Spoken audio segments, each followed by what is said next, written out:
The horror of the crew of El Faro that they went through during their final moments is a haunting and painful memory that their families cannot forget. Transcripts released by federal safety investigators yesterday are raising new questions about what could have been done to save those 33 men and women. Questions such as, what was wrong with the lifeboats? Why weren't they used? And we're also learning there's concern over the life vests on board. Channel 4's Jim Pickett has been looking into all of this. This is a photo of one of the El Faro lifeboats, and as you can see, it was pretty heavily damaged. But I want to show you something that you can't see, and it's raising a lot of concerns. This is the mechanical device used to lower that lifeboat. Well, you can see that somebody actually stuck some type of stick down in there to loosen it up. It apparently didn't work.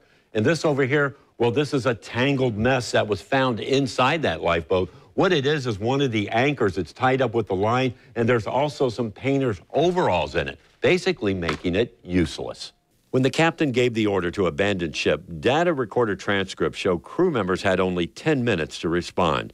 It seems, according to the attorneys, that wasn't enough time to save lives. Plus, it appears there were problems with life-saving equipment.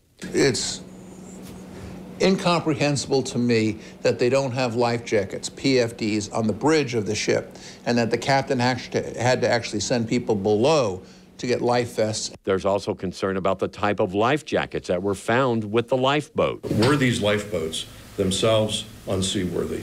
Our expert found in the lifeboat not what you would expect, which would be commercial life jackets with whistles and lights on them.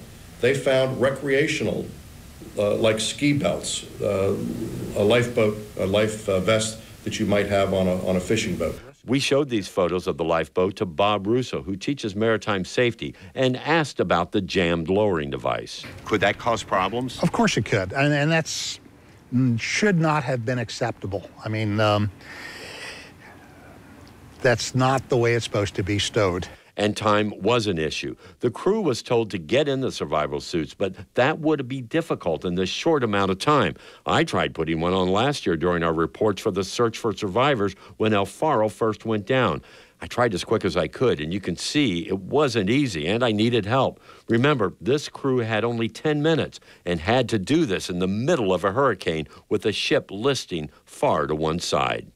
These are only some of the concerns. More will come out in February when the National Transportation Safety Board continues its investigations and the families push for more answers. Jim Pickett, Channel 4, the local station.